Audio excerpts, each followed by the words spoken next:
নমস্কাৰ বন্ধুসকল, স্বাগতম জনাইছোঁ আপোনালোকক মোৰ ইউটিউব চেনেললৈ। চৰকাৰী কৰ্মচাৰীৰ ক্ষেত্ৰত যি এটা ঘোষণা কালি কৰা হ'ল লখিমপুৰৰ কেবিনেট বৈঠকত, ইয়াতকৈ ভাল কিবা এটা ঘোষণা আজিলৈকে হৈছে বুলি মই নাভাবোঁ। আৰু মাননীয় মুখ্যমন্ত্ৰী মহোদয়ে যি এই স্কিম বা যি এই সুবিধা চৰকাৰী কৰ্মচাৰীৰ ক্ষেত্ৰত দিছে, এইটো নিশ্চয়কৈ শলাগ ল'ব লাগিব, কাৰণ যিটো ভাল হয় সেইটো ভাল বুলি ক'বই লাগিব। চ' মই আপোনালোকে যদি মই আগৰ ভিডিঅ' চাই আছিলে, আপোনালোকে জানে মই প্ৰত্যেকবাৰে মই কিবা নহয় কিবা এটা কওঁ যে আপোনালোকে নিজৰ লাইফৰ ক্ষেত্ৰত আপোনালোকৰ ধৰি লওক লাইফ ইঞ্চুৰেঞ্চ আপোনালোকে লয় নলয় সেইটো ছেকেণ্ডেৰী কথা, কিন্তু টাৰ্ম ইঞ্চুৰেঞ্চ, টাৰ্মিনেল ইলনেছৰ কাৰণে টাৰ্ম ইঞ্চুৰেঞ্চ বা মেডিকেল ইঞ্চুৰেঞ্চ আপোনালোকৰ থাকিব লাগে। চ' MML SAY যিহেতু এতিয়ালৈকে কেছলেছ হোৱা নাই, চ' তথাপি ধৰি লওক বহুতখিনি কাভাৰ হয়, বাট ষ্টিল আপোনালোকৰ যদি হেল্থ ইঞ্চুৰেঞ্চ আপোনালোকে বেলেগকৈ ল'ব পাৰে then it is very beneficial, আপোনালোকে ল'ব লাগে। কিন্তু টাৰ্ম ইঞ্চুৰেঞ্চ এটা থাকিব লাগে, কাৰণ আপুনি যদি কেনেবাকৈ যদি মৰে তো তেতিয়া আপোনালোকৰ ঘৰত তেতিয়া ধৰি লওক এটা মোটা অংকৰ টকা আপোনালোকে পাব। ছাপ'জ 50 লাখেই হওক, 1 কোটি টকাৰে হওক, আপোনালোকে যদি টাৰ্ম ইঞ্চুৰেঞ্চ এটা লৈ থয়, চ' তেনেকুৱা ধৰণৰ ক্ষেত্ৰত সেইটো বহুত কামত আহে। কিন্তু এতিয়া হৈছে যে চৰকাৰে যিটো স্কিম আনিছে সেইটোৰ কাৰণে আপোনালোকে এনেকুৱা ধৰণৰ ইঞ্চুৰেঞ্চ আপোনালোকে যদি নলয়ো তেতিয়াও কোনো ক্ষতি নাই। যদি লয় অভাৰ এণ্ড এবাভ আপোনালোকে আৰু ল'ব পাৰে, কিন্তু নল'লেও আপোনালোকে যদি আপোনালোকৰ কেনেবাকৈ যদি চাকৰি কালত যদি আপোনালোকৰ যদি মৃত্যু হয়, তেতিয়া আপোনালোকে 1 কোটি টকা যিকোনো এক্সিডেণ্ট ডেথ ক্ষেত্ৰত 1 কোটি টকা আপোনালোকৰ ঘৰৰ মানুহে নেক্সট অফ কিনে পাব। যদি পাৰ্মানেণ্ট ডিজেবিলিটি হয় 1 কোটি টকা পাব, টেম্পৰৰী ডিজেবিলিটি বা পাৰ্চিয়েল ডিজেবিলিটি হ'লে 80 লাখ টকা পাব, আৰু যদি ছাৰ্ভিচ ডিউৰেশ্যনত এক্সিডেণ্টেল নহয় যদি কিবা বেমাৰৰ কাৰণে যদি আপোনালোকৰ ডেথ হয় তেতিয়া 10 লাখ টকা পাব, অ'কে, লাইফ ইঞ্চুৰেঞ্চ হিচাপে। চ' এইটো ডেফিনেটলি বহুত ভাল হেৰি হৈছে, আৰু যিখিনি মানুহে ধৰি লওক চাকৰি কৰি আছে তেওঁলোকৰ কাৰণে এইটো ডেফিনেটলি বহুত ভাল এটা মানে বস্তু কৰিছে, কাৰণ এটা নিশ্চয়তা তেওঁলোকৰ আহি যাব যে কিবা এটা হ'লেও এনেকুৱা এটা বস্তু আছে যিটোৱে তেওঁলোকৰ ঘৰৰ মানুহখিনিক বেকিং দিব। চ' ডেফিনেটলি ভাল কথা। চ' আমি চাই লওঁ আহক কি আছিলে, ইয়াৰ পাছত আমি মুখ্যমন্ত্ৰী মহোদয়ে কি কৈছিলে সেইটো আমি চাই লওঁ। চ' পাৰহেপছ গোটেই অসম চৰকাৰৰ যিখিনি কৰ্মচাৰী আছিলে অতীজৰে পৰা চাকৰি কৰি থকা, আই গেছ এইটোতকৈ ডাঙৰ ঘোষণা চাগে বৰ্তমানলৈকে হোৱা নাই from perspective of N employee. মই ভাবোঁ যে এইটো সবাতোকৈ গুৰুত্বপূৰ্ণ এটা ডিচিশ্যন যি কালি মাননীয় মুখ্যমন্ত্ৰী মহোদয় ডক্টৰ হিমন্ত বিশ্ব শৰ্মা দেৱৰ সভাপতিত্বত যি অসম কেবিনেট অনুষ্ঠিত হৈছিলে লখিমপুৰত 4 ছেপ্টেম্বৰ তাৰিখে। চ' ইয়াতে যি এই ঘোষণাটো কৰা হ'ল, অসম চৰকাৰৰ চৰকাৰী যিসকল কৰ্মচাৰী আছে তেওঁলোকৰ জীৱনৰ নিশ্চয়তা এটা হৈ গৈছে, নিৰাপত্তা এটা আহি গৈছে তেওঁলোকৰ পৰিয়ালৰ কাৰণেও। চ' ডেফিনেটলি ইয়াতকৈ ভাল আজিলৈকে কোনো ধৰণৰ কিবা স্কিম আছিল বুলি মই নাভাবোঁ। চ' এতিয়া ইয়াতে কি আছিলে স্কিমটোত, যে enhance insurance coverage for state government employees. So' Assam চৰকাৰৰ যিখিনি চৰকাৰী কৰ্মচাৰী আছে সেইসকলৰ ক্ষেত্ৰত এটা ইঞ্চুৰেঞ্চ কভাৰেজ দিছে। চ' এই কথাখিনি মই ডিছকাছ কৰিম, আপোনালোকে চাই থাকক। To ensure financial stability of state government employees and or the family members in the unfortunate event of the death or disability. So' যদি কোনোবা চৰকাৰী কৰ্মচাৰীৰ মৃত্যু হয় বা তেওঁলোকৰ যদি ডিজেবিলিটি হয়, অৰ্থাৎ পংগু হয়, কিবা হয়, চ' তেনেকুৱা ক্ষেত্ৰত cabinet has accorded approval to signing of an MOU with SBI or any other scheduled commercial banks having salary account of state government employees to provide zero premium based insurance coverage with the following details. চ' আপোনাৰ দৰমহাৰ যিটো account, salary account যিটো বেংকতে থাকক, সেয়া লাগিলে SBI হওক বা অন্য যিকোনো বেংকতে হওক, অ'কে। চ' সেই বেংকৰ যোগেদি আপুনি এই টকা আপোনালোকে লাভ কৰিব যদি আপোনাৰ মৃত্যু হয় বা মানে ডিজেবিলিটি হয়, কিবা হয়, চ' তেতিয়া আপোনালোকে পাব। চ' এইটো বেংক লৈ কথা নাই, এইটো নাভাবিব যে আপোনাৰ SBIতে একাউণ্ট হ'ব লাগিব। চ' তেনেকুৱা কথা নাই, যদি আপোনাৰ PNBত চেলাৰী একাউণ্ট আছে তাৰ যোগেদিও আপোনালোকে পাব। চ' এক্সিডেণ্টেল ডেথ যদি হয়, দুৰ্ঘটনাত যদি মৃত্যু হয়, তেতিয়া 1 কোটি টকা আপোনালোকে পাব, মানে আপোনাৰ নেক্সট অফ কিনে পাব পৰিয়ালৰ মানুহে। In case of permanent disability হ'লেও 1 কোটি টকা পাব। পাৰ্মানেণ্ট ডিজেবিলিটি মানে ধৰি লওক আপুনি উঠিব নোৱাৰা হ'ল, লোকমোটৰ ডিজেবিলিটি হ'ল, কিবা হ'ল, দেখিব নোৱাৰা হ'ল, তেনেকুৱা ধৰণৰ বস্তু। পাৰ্চিয়েল ডিজেবিলিটি যদি হয় তেতিয়া 80 লাখ টকা পাব। ধৰি লওক ছাপ'জ এটা হাত নাইকিয়া হ'ল বা ভৰি নাইকিয়া হ'ল, তেনেকুৱা ধৰণৰ যিবিলাক পাৰ্চিয়েল ডিজেবিলিটি আণ্ডাৰত পৰে সেইখিনি তেনেকুৱা যদি হয় তেতিয়া আপোনালোকৰ 80 লাখ টকা আপোনালোকৰ লাগিব। চ' যদি আপোনাৰ ছাৰ্ভিচৰ সময়ত যদি আপোনাৰ ছাৰ্ভিচৰ সময় মানে কি, আপোনালোকৰ চাকৰি কালত যদি আপোনাৰ কিবা বেমাৰ আজাৰ হৈ পেলাই যদি আপুনি ঢুকায়, তেতিয়া 10 লাখ টকা আপোনালোকৰ ফেমিলিয়ে এজ এ ইঞ্চুৰেঞ্চ আপোনালোকৰ পাব। চ' বুজি পালে কথাটো।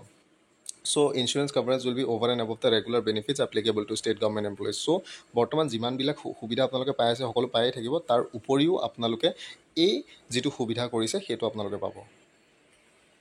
চ' মই অসমীয়াটো দেখাই দিছোঁ এবাৰ যদি খেলি মেলি লাগিছে। দুৰ্ঘটনাজনিত মৃত্যু বা অক্ষমতাৰ দুৰ্ভাগ্যজনক ঘটনাৰ সময়ত ৰাজ্যিক কৰ্মচাৰী বা তেওঁলোকৰ পৰিয়ালৰ সদস্যসকলৰ বিত্তীয় স্থিৰতা নিশ্চিত কৰাৰ বাবে এইটো কৰিছে।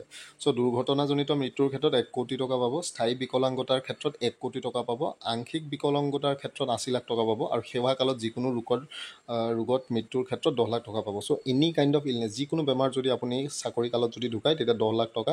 বাকী পইচাবিলাকতো পাবই, 60 বছৰলৈকে ধৰি লওক পেঞ্চন চেলাৰী ৰেগুলাৰলি পাই থাকিব আপোনালোকৰ ঘৰৰ মানুহে, তাৰ উপৰিও আপুনি 10 লাখ টকা পাব। বুজি পালে?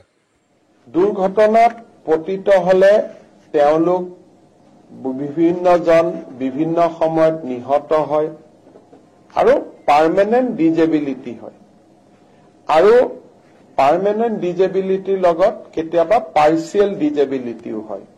তাৰমানে এটা হ'ল ডেথ, এক্সিডেণ্টেল ডেথ, দুৰ্ঘটনা জড়িত মৃত্যু। দুৰ্ঘটনা বুলি কওঁতে ৰোড এক্সিডেণ্টৰ পৰা, ফায়াৰ আউটব্ৰেকৰ পৰা, বানপানীৰ পৰা গোটেইখিনিক দুৰ্ঘটনা বুলি ধৰা হয়। আৰু তেওঁলোকৰ পাৰ্মানেণ্ট ডিজেবিলিটিও হয়, পাৰ্চিয়েল ডিজেবিলিটিও হয়। ৰাজ্য চৰকাৰে ষ্টেট বেংক অৱ ইণ্ডিয়া আৰু আন বেংকসমূহৰ লগত এটা বিশেষ চুক্তি স্বাক্ষৰ কৰিব, যাৰ জৰিয়তে যাৰ চেলাৰী একাউণ্ট যোন বেংকত আছে, ধৰি ললো মোৰ চেলাৰী একাউণ্ট ষ্টেট বেংকত আছে, মোৰ চেলাৰী একাউণ্ট পাঞ্জাৱ নেশ্যনেল বেংকত আছে, মোৰ চেলাৰী একাউণ্ট ইণ্ডিয়ান অভাৰচিজ বেংকত আছে। যি বেংকত চেলাৰী একাউণ্ট থাকে তেওঁলোকে আমাৰ লগত হোৱা চুক্তি অনুসৰি ৰাজ্য চৰকাৰৰ কোনোবা কৰ্মচাৰী দুৰ্ঘটনাত নিহত হলে 1 কোটি টকা পৰিয়াললৈ তেওঁলোকে ইন্সুৰেন্স প্ৰিমিয়াম হিচাপে আগবঢ়াব। যদি পাৰ্মানেণ্ট ডিজেবিলিটি হয়, টোটেল ডিজেবিলিটি, তেতিয়াহলেও 1 কোটি টকা তেওঁলোকক আগবঢ়াব।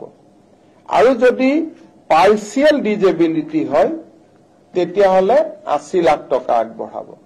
এইটো এটা আমাৰ ৰাজ্য চৰকাৰৰ কৰ্মচাৰীৰ কাৰণে এটা বৃহৎ সকাহ হ'ব যে যিকোনো এক্সিডেণ্ট, বানপানীৰ সময়ত চৰকাৰী কাম কৰোঁতে, আৰক্ষীয়ে সন্ত্ৰাসবাদীৰ বিৰুদ্ধে যুঁজোতে, এই ধৰণৰ ঘটনা প্ৰবাহত পৰিয়ালটোৱে নিহত হলে 1 কোটি টকা লাভ কৰিব, আৰু পাৰ্মানেণ্ট ডিজেবিলিটি হলে 1 কোটি টকাই পাব, পাৰ্চিয়েল ডিজেবিলিটি হলে 80 লাখ টকা পাব।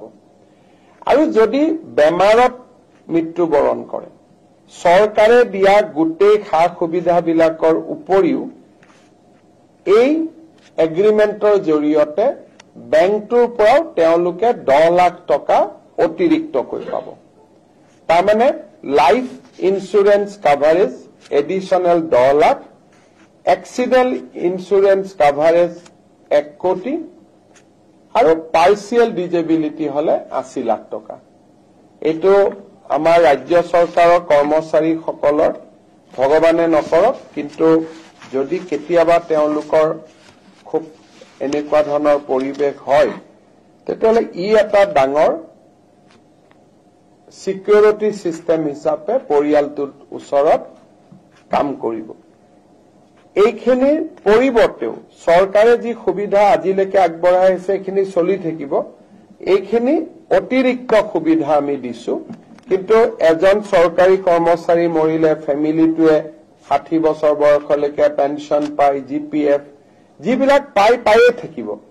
এইখিনি হল তেওঁলোকলৈকে আমি আগবঢ়োৱা এটা অতিৰিক্ত সুবিধা। চ' ইমানখিনি কথা। এতিয়া কথা হৈছে যে প্ৰথম কথা যিকেইটা কমন কুৱেশ্যন মই সেইকেইটা মই কৈ দিছোঁ যে চেলাৰী একাউণ্ট আপোনালোকৰ যিকোনো বেংকত থাকিব পাৰে, সেইটো একাউণ্টতে এই বস্তুটো লাগু হৈ যাব। এই স্কিমৰ ডকুমেণ্টছ ওলাব অতি সোনকালে, কিন্তু এই স্কিমৰ কাৰণে আপোনালোকে কোনো অপ্ট কৰিব নালাগে, অৰ্থাৎ আপোনালোকে একো ফিল আপ বা তেনেকুৱা ধৰণৰ হেৰি কৰিব নালাগে। এইটো অট'মেটিকেলি আপুনি যদি চৰকাৰী চাকৰি কৰি আছে আপোনাৰ ওপৰত এইটো ইমপ্লিমেণ্ট ডাইৰেক্টলি হৈ যাব, আৰু আপোনাৰ ডেথ বা তেনেকুৱা ধৰণৰ কিবা হ'লে সেই টকাটো আপোনালোকে পাই যাব। বুজি পাইছে? দ্বিতীয় কথা হৈছে ইয়াতে আপোনালোকে কিবা প্ৰিমিয়াম দিব লাগিব নেকি? 1 টকা আপোনালোকে প্ৰিমিয়াম দিব নালাগে। যেনেকৈ ধৰি লওক টাৰ্ম ইঞ্চুৰেঞ্চ ল'লে ধৰি লওক বছৰত 1 কোটি টকাৰ ক্ষেত্ৰত ধৰি লওক আপুনি ছাপ'জ মই ফৰ এক্সাম্পল কৈছোঁ 8,000 টকা 10,000 টকা যদি দিব লাগে, ইয়াত 1 টকা আপোনালোকে দিব নালাগে। এইটো কমপ্লিটলি ফ্ৰী হয়। অ'কে, চৰকাৰে সেই বস্তুটো বহন কৰিব আৰু আপোনাৰ যদি কিবা হয় তেতিয়া আপোনালোকে পইচা পাবহে। ইয়াৰ পিছত আহিলে কথা যে ইয়াতে যিটো পইচা আছে সেইটো মানে কিবা চাকৰিৰ গ্ৰেড লৈ পেলাই কিবা লৈ কথা আছে নেকি? কোনো ধৰণৰ কথা নাই। লাগে সি গ্ৰেড 1 হওক, লাগে সি গ্ৰেড 4 হওক, সকলোৱে সমানে এই ধৰণৰ এমাউণ্টৰ টকাটো পাব। অ'কে, চ' সেইটো লৈ পেলাই কোনো ধৰণৰ আপোনালোকে ভাবিবলগীয়া কথা নাই। তাৰপিছত আহিলে এই টকাটো কোনে পাব? যদি আপুনি পাৰ্মানেণ্ট ডিজেবল হ'ল বা পাৰ্চিয়েল ডিজেবল হ'ল, তেতিয়া সেই টকাটো আপুনিয়ে পাব, যিহেতু আপুনি চাকৰি কৰিয়ে থাকিব সেইটো হ'লেও। কিন্তু যদি আপোনাৰ ডেথ হয় বা আপুনি যদি এক্সিডেণ্টেল ডেথ হওক তেতিয়া 1 কোটি পাব। যদি বেমাৰৰ কাৰণে ঢুকায় তেতিয়া 10 লাখ পাব। সেইটো আপোনালোকৰ ফেমিলি নেক্সট অফ কিনে পাব। এনেকৈ চাৰ্টিফিকেট উলিয়াব বা আপুনি চাকৰি কৰি থাকোঁতে কাৰোবাক নমিনি দি থোৱা থাকে, চ' তেওঁলোকে পাব। চ' সেইটোৱে চিম্পল। সেইটো পাছত অফিচিয়েল থ্ৰু দি মানে ফৰৱাৰ্ড কৰিব আপোনালোকৰ যিজন HOD থাকে, তাৰপিছত আপোনালোকে সেই টকাটো পাব। চ' ডেফিনেটলি বহুত ভাল কাম এইটো এটা কৰিছে, কাৰণ মানুহৰ যদি কিবা এটা হয় ডেফিনেটলি এইটোৱে বহুত এটা লং ৰাণত বহুত হেল্প কৰিব বুলি মই ভাবোঁ। এটা বহুত শলাগ ল'বলগীয়া স্কিম বৰ্তমান ষ্টেট গভৰ্ণমেণ্টে এইটো উলিয়াইছে, ভাল লাগিছে। চ' যিসকল এক্সিষ্টিং চাকৰি আগৰ পৰা কৰি আছিলে বা যোৱা ADREত পাইছিলে, বা এইবাৰ যিসকলে পৰীক্ষা দি আছে ADRE হওক বা অসম পুলিচ হওক বা অন্যান্য যিকোনো ক্ষেত্ৰতে হওক, সেইটো টেনশ্যন ল'ব নালাগে। একবাৰ চাকৰি পোৱাৰ পিছত এইটো আপোনালোকৰ লাইফটো এটা ছিকিউৰিটি হিচাপে থাকিব, এটা লাইফটো ছিকিউৰ হৈ থাকিব। অ'কে, কিবা এটা যদি কেনেবাকৈ যদি হয় আপুনি জানে যে এইটো আপোনালোকৰ বেকআপ হিচাপে আছে, যাতে পৰিয়ালৰ মানুহ চলিব পাৰিব। সেইটো টেনশ্যন ল'বলগীয়া বস্তু নাই। লগতে যিসকল শিক্ষক নতুনকৈ ৰেগুলাৰ হৈছিলে, যে আপোনাৰ কণ্ট্ৰেকচুৱেলৰ পৰা যিসকল ৰেগুলাৰ হৈছিলে, তেওঁলোকেও এই স্কিমৰ অন্তত আহিব। কিন্তু এটা বস্তু ইয়াতে ক্লিয়াৰ হৈ থকা নাই, সেইটো আই গেছ যেতিয়া ডিটেইলড ডকুমেণ্ট ওলাব তেতিয়া বস্তুটো গম পোৱা যাব যে পাৰ্মানেণ্ট অনলি এই বস্তুটোৰ কাৰণে পাৰ্মানেণ্ট গভৰ্ণমেণ্ট এমপ্লয়িজখিনিয়ে এলিজিবল হয় নে যিখিনি কণ্ট্ৰেকচুৱেল হয় বা যিখিনি ধৰি লওক টেম্পৰৰী হিচাপত খাটি আছে, বা ধৰি লওক যিসকল 3F-ৰ আণ্ডাৰত আছে, অ'কে, মাষ্টাৰ ৰোল, কেজুৱেল যিবিলাক এনেকুৱাখিনি আছে, সেই সকলো এলিজিবল হয়। চ' সেইটো ডিটেইল যেতিয়া ইয়াৰ প্ৰস্পেক্টাছ যেতিয়া আহিব তেতিয়া সেই বস্তুটো গম পোৱা যাব। চ' সেইটো এতিয়া ক'ব পৰা নাই, কাৰণ এই যিখিনি কথা ক'লে তাতে এই বস্তুটো ফুটি নুঠিলে বা ক্লেৰিটি নাই সেই বস্তুটো। অকল ষ্টেট গভৰ্ণমেণ্ট এমপ্লয়িজ বুলি কৈছে, এতিয়া এমপ্লয়িজ বুলি ক'লে গোটেইখিনি মানুহে সোমাই যায়। কিন্তু পাৰ্মানেণ্ট এমপ্লয়িজ নে বাকীসকলৰ ক্ষেত্ৰতো এইটো প্ৰযোজ্য হ'ব, সেইটো পাছতহে গম পোৱা যাব। চ' ইমানে আছিলে। থেংক ইউ ভিডিঅ'টো চোৱাৰ কাৰণে। যিসকলে নতুনকৈ ADREৰ কাৰণে পঢ়ি আছে ভালকৈ পঢ়ক, বহুত ভাল স্কিম এইটো দিছে। চাকৰি পোৱাৰ পিছত এইটো আপোনালোকৰ ওপৰতো ইমপ্লিমেণ্ট হ'ব। Thank U.